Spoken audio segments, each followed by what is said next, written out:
Estás escuchando un nuevo capítulo de Tras Hegel, donde Maki y Néstor te acompañarán a leer e interpretar la fenomenología del espíritu, una de las obras más ambiciosas de la filosofía. Y es que entre no saber nada y saberlo todo, ellos saben algo.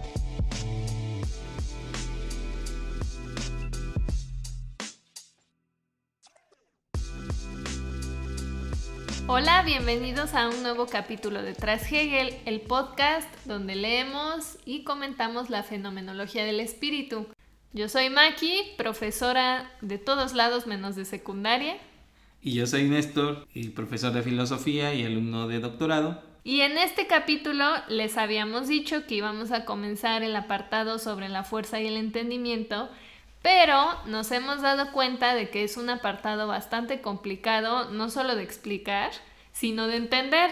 Para eso, Néstor, que a fin de cuentas tiene más bagaje cultural filosófico que yo, consideró necesario hacer algo así como un break en la programación habitual para poder explicar un poco de contexto.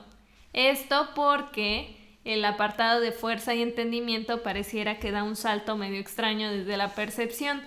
Entonces, si comenzamos a comentarlo, nos va a costar trabajo entender cómo vamos de la percepción a la fuerza, luego a las fuerzas en plural y luego al entendimiento. Vamos a ir un poco tras Hegel y vamos a leer a Kant, a quien siempre estamos citando.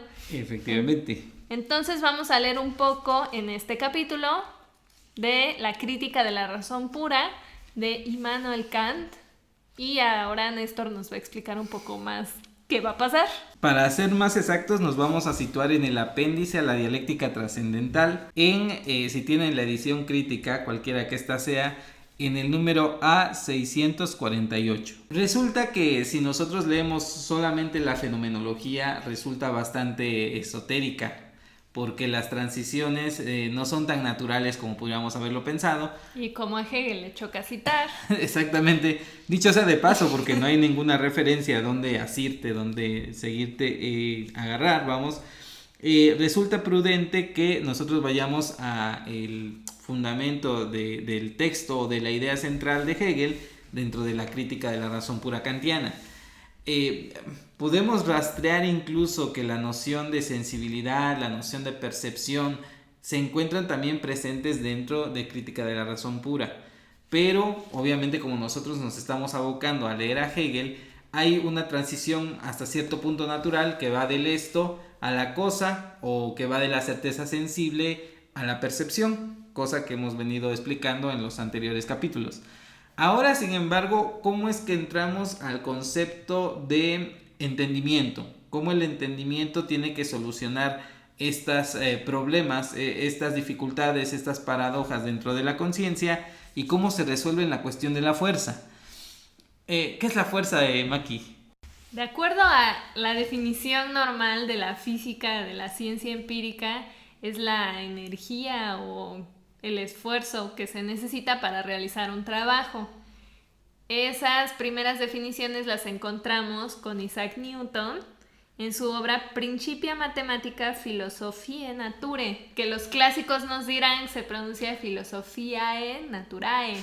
Exactamente. Corríjanos quien sepa. Ok. El chiste es que la obra se llama Principios Matemáticos de Filosofía Natural. Y se da toda esta idea de la matematización de las relaciones en la naturaleza. Y también hay un concepto filosófico que viene de Leibniz, que era como el archirrival de Isaac Newton, para que vean que antes los filósofos se codeaban aquí con gente importante, sí, ¿no? Efectivamente. No se codeaban entre ellos. Y entonces esta idea de Leibniz viene de las mónadas, que son unidades de fuerza, algo así como nuestros átomos metafísicos, que no se tocan, no se relacionan entre sí, sino que colisionan. Entonces ahí se da un concepto de fuerza, pero como a nivel supermicro, ¿no? Sí. Supermicro metafísico. Metafísico, que en cierta manera yo creo que para Kant, que es a quien vamos a ver primero, está detrás de la apariencia, porque la apariencia es la apariencia sensible. Uh-huh. Pero detrás de esa apariencia sensible debe de haber un algo que está moviendo y no es un principio de causalidad, que es lo que estábamos viendo también. Ajá. No hay causalidad metafísica porque esto implicaría llegar a las pruebas de la existencia de Dios y demás, algo que no se puede determinar desde el punto de vista meramente científico. Y Kant dice, bueno, si no hay causalidad, debe de haber un algo que esté moviendo a todas las entidades más allá de sus apariencias. Y lo más importante, más allá de sus especificaciones. Porque ese es el problema que tenemos en el apartado de percepción. Ajá. Cuando yo percibo algo, lo percibo con determinabilidades. Pero habíamos visto con Hegel que hay una contradicción entre lo múltiple y lo uno. Ujú. O sea que esto es uno, pero es múltiple, y es múltiple, pero es uno. Bueno, debe de haber un algo que mantenga y cohesione a toda la realidad. Y esta noción es la tan mentada noción de fuerza, efectivamente. Va por ahí. Empezamos haciendo una muy breve lectura de este apartado. Los volvemos a situar en A648, dentro del apéndice a la dialéctica trascendental, en donde va a aparecer el concepto de fuerza y que nos sirve de engarce para hablar del mismo concepto dentro de la fenomenología en el siguiente capítulo. Que la constitución de los objetos o la naturaleza del entendimiento que los conoce en calidad de tales esté en sí destinada a tal unidad, que ésta pueda hasta cierto punto ser postulada a priori, incluso prescindiendo de este interés de la razón, que pueda decirse consiguientemente que todos los posibles conocimientos del entendimiento, entre ellos los empíricos, tienen unidad de razón y se hallan bajo principios comunes de los que pueden derivarse esos conocimientos independientemente de su diversidad. Saber todo esto constituiría un principio trascendental de la razón que convertiría en necesaria la unidad sistemática, no solo subjetiva y lógicamente como método, sino objetivamente. Conclusión, Kant tiene que aprender a usar comas. Sí, los signos de puntuación son nuestros amigos. Y segundo, que hay una noción que el entendimiento debe de reunir, ¿no? Y pasar a la razón. Recuerden que hay como 3 etapas o 3 momentos dentro del proceso cognitivo en Kant, que serían la sensibilidad, percepción, el entendimiento y la razón. Y el entendimiento tiene una labor fundamentalmente categórica. Bueno, categorial, va a categorizar constantemente a partir de los conceptos puros del entendimiento, que son 4 grupos de 3, cantidad, cualidad, relación, etcétera, etcétera. Bueno, eso implicaría un capítulo más, un capítulo más de Kant, pero no lo vamos a hacer. Todavía no lo vamos a hacer. Pero apunta entonces hacia una idea o un concepto del entendimiento que agrupe a todas las diferencias dentro del proceso de percepción. Y a eso es a lo que vamos. Y continúo. Entre las diversas clases de unidad, según conceptos del entendimiento, se halla la de causalidad de una sustancia, la unidad que llamamos fuerza. Los diferentes fenómenos de una misma sustancia muestran a primera vista tanta diversidad que obligan a suponer inicialmente en esta sustancia casi tantas clases de fuerza como efectos se presentan, como por ejemplo en la mente humana la sensación, la conciencia, la imaginación, la memoria, el ingenio, el discernimiento, el placer, el deseo, etc. De entrada, una máxima lógica exige que reduzcamos lo más posible esta aparente diversidad, descubriendo por comparación la identidad oculta y que examinemos si la imaginación, asociada a la conciencia, no equivaldrá al recuerdo, al ingenio, al discernimiento o acaso incluso al entendimiento y a la razón.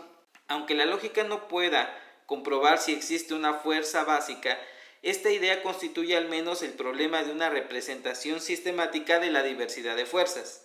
El principio lógico de la razón exige que consigamos tal unidad en la medida de lo posible, y cuanta más identidad se descubra entre los fenómenos de unas y otras fuerzas, tanto más probable será que no constituyan sino diferentes manifestaciones de una misma fuerza, que podemos llamar desde un punto de vista relativo su fuerza básica. Lo mismo puede decirse de las otras fuerzas. Algo interesante es que en la edición que tú me prestaste, sí, en vez de usar fuerzas, usan facultades. No me digas, ¿de verdad? Y facultad. ¡No! Cuando dijiste de entrada una máxima lógica, aquí dice una regla lógica. Ok.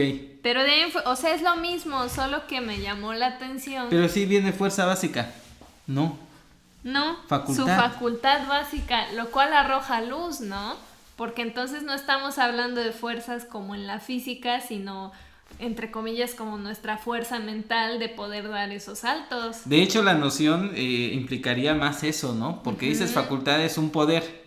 Ajá. Facultad como poder y el poder es una fuerza. Ajá. Interesante. Es una fuerza que se ejerce sobre algo, ¿no? Por lo demás, Editorial Gredos tiene que aclararnos por qué la traducción que hace de Kant en Grandes Pensadores no es igual a la de Taurus, cuando el traductor es Pedro Rivas. Pedro Rivas, si nos escuchas, si no has muerto. Ajá, ahí en ese apartado, por favor, ¿qué significa todo esto?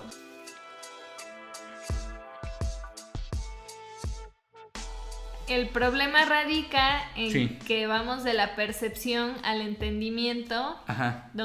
pasando por las fuerzas. Sí, porque... Pero estamos hablando como que de capacidades cognitivas, así en lenguaje que conocemos, ¿no? Sí. Como que si ubicamos en una categoría en la cuestión de la percepción, el entendimiento, el pensamiento, incluso la certeza sensible, pero fuerza es así como que... Ajá. Una de estas cosas no es como las demás.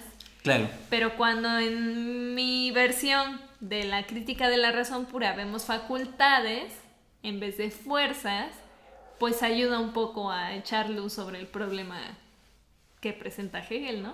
Sí, habría que buscar primero bueno, entre tantas cosas que pudiéramos hacer, habría que buscar también cómo Manuel García Morente traduce el concepto. Manuel García Morente es el primer traductor verdadero de Kant al español y su traducción es bastante densa. ¿Es la de Porrúa? Es la de Porrúa. La noción de fuerza fundamental que está en Pedro Rivas en la traducción de Taurus, lo traduce efectivamente como facultad fundamental y al final del párrafo hace alusión a la facultad fundamental, pero en el siguiente párrafo dice las fuerzas comparativamente primeras. Vamos a ver qué dice en alemán gracias a Google Translate. Ya habla del Grundkraft. Grundkraft, eso, excelente, fuerza fundamental. Grund, fundamento. Kraft, fuerza. Ajá. Tiene razón entonces García Morente, pero no es facultad, o sea, porque una facultad es mental o facultad es capacidad, facultad es poder, pero si estamos hablando de fuerza, la fuerza está allende a las capacidades, o sea, pero Hegel también lo está mencionando. A ver, Está usando fuerza, pero no fuerza física. no, efectivamente, eso es algo que hay que aclarar. Fuerza no es solamente mecánico, pero detrás del mundo hay fuerza. Uh-huh. El intelecto es una capacidad, como bien dices, ahí ya entiendo bien lo que dices que como que ilustra, ¿no? Ajá. Porque la mente es una fuerza. Es una facultad. Es una facultad. Una facultad es un poder hacer. Ajá. Y por ende es una fuerza. Exacto. Y la noción de Kant, que es la fundamental para tratar de explicar todo esto, es Grundkraft, que sería... lo que empieza a mencionar ahí el texto, que llegamos a él por medio de adivinar. Ajá. Con Google Translate. Con Google Translate, que era que... E irnos por párrafos. Sí, párrafos por párrafos hasta llegar a un tipo de definición. ¿Por qué esto era importante o por qué es importante hacer esta comparación? Para tratar de aclarar el concepto de fuerza en cuanto tal, y que fuerza es el concepto del entendimiento que reúne todas las demás nociones que aparecen más dispersas. El camino que Kant nos propone es que la razón tiene un poder sintetizador extremo. Uh-huh. Trata de reunir lo que es distinto. Afuera hay un caos de sensaciones y se reúnen en la percepción sensible, se reúnen en el entendimiento, y el entendimiento lo que hace es sintetizar cada vez más. ¿Y cómo sintetiza todas estas características distintas de las cosas? A partir de un concepto que sería el de fuerza fundamental.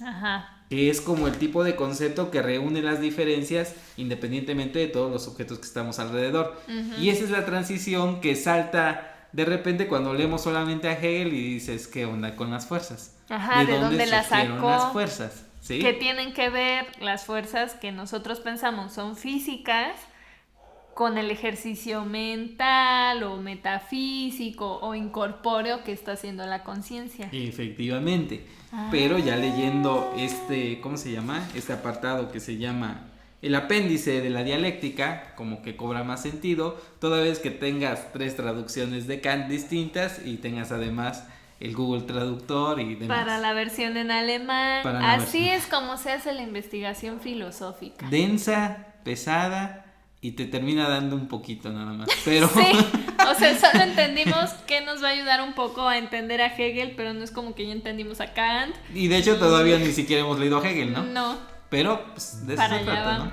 Para allá vamos.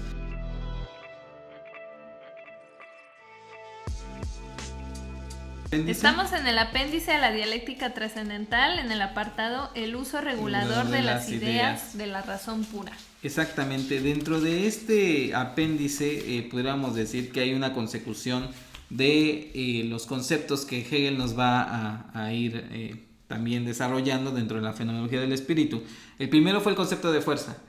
La fuerza se duplica y hay un concepto de fuerzas peleándose que nos llevan al concepto de ley.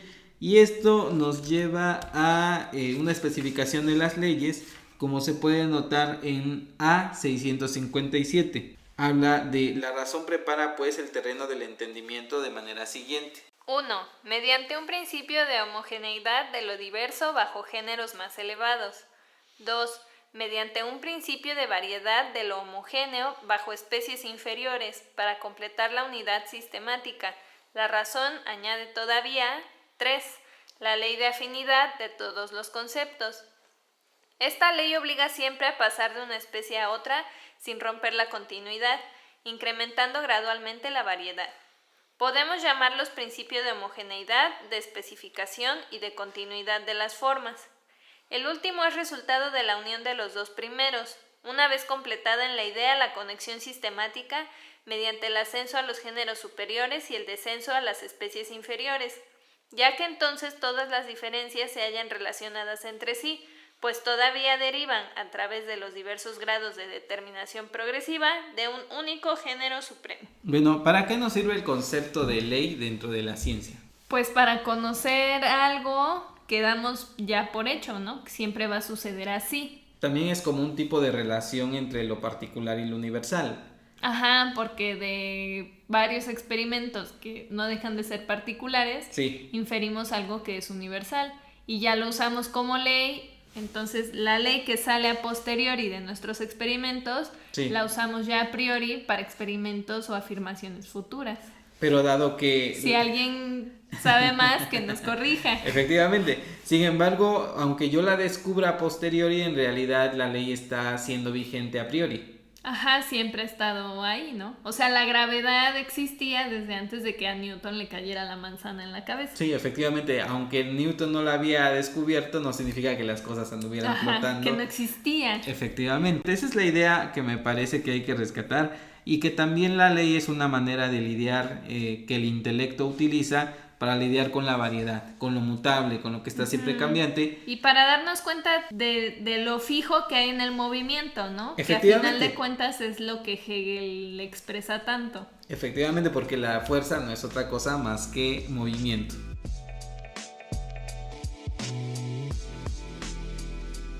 Sí vale la pena también ver cómo es que llegamos a otro de los grandes conceptos hegelianos, que sería el del infinito. Para ello nos podemos situar en A700, todavía dentro del mismo apartado. ¿Cuáles son los 3 conceptos que Kant dice llega a la razón pero que no puede demostrar? Al alma, al mundo y a Dios. Ok, ¿y qué otro nombre tiene Dios dentro de la filosofía? El infinito. Efectivamente. Pero bueno, la idea central me parece que tiene que ver con Dios, o con lo que habitualmente llamamos Dios, pero que dice Kant, bueno, es que los filósofos le dicen más modestamente y le llaman infinito, porque lo infinito se encuentra tras devenir constante de la naturaleza. Es como cuando decimos, el motor inmóvil. Ajá. ¿No? Pero motor inmóvil ya presupone una prueba de movimiento acerca de Dios. Pero lo que es el mundo, o lo que es el movimiento, lo que es el cosmos, es infinito. Si la materia no se crea ni se destruye y siempre se ha transformado, lo mismo que la energía, significa que es eterna, que es infinita. Ajá. Y por ser infinito, el infinito no es más que otro nombre que le damos a la divinidad. Y esto lo consideramos o lo logramos también derivado de la noción de ley. Entonces hay un tránsito natural dentro de Kant para hacer pensar que vamos de las fuerzas. La fuerza deriva de la percepción. La fuerza implica noción de fuerzas peleándose, que son un movimiento constante que nos lleva a la noción de ley, y de la ley derivamos la noción de infinito. Todo desde Kant, pero también se puede leer de manera similar, simultánea y crítica si nos vamos a la fenomenología del espíritu con Hegel, que es lo que realizaremos en el siguiente capítulo. Lo que vamos a ver en el siguiente capítulo, donde ahora sí vamos a leer a Hegel, tal y como lo habíamos prometido, con el apartado 3, Fuerza y Entendimiento, Fenómeno y Mundo Suprasensible. Vamos a leer la breve introducción que hace Hegel a ese apartado y vamos a leer también la sección 1, la fuerza y el juego de las fuerzas. Ahora ya que sabemos toda esta cuestión de el entendimiento y el paso desde la percepción, y que lo podemos entender un poquito mejor como facultades, como el poder hacer algo. La potencialidad, capacidad, aquello que está en movimiento. Sí, en términos generales eso es. Entonces, eso sería todo por esta semana. Recuerden que pueden encontrarnos en nuestra web, que es trashegel.com, y también pueden suscribirse a nuestro podcast en iTunes, Stitcher, Spotify, YouTube, desde donde quieran. Ahí estamos. Yo soy Maki. Y yo soy Néstor. Hasta entonces. Nos vemos.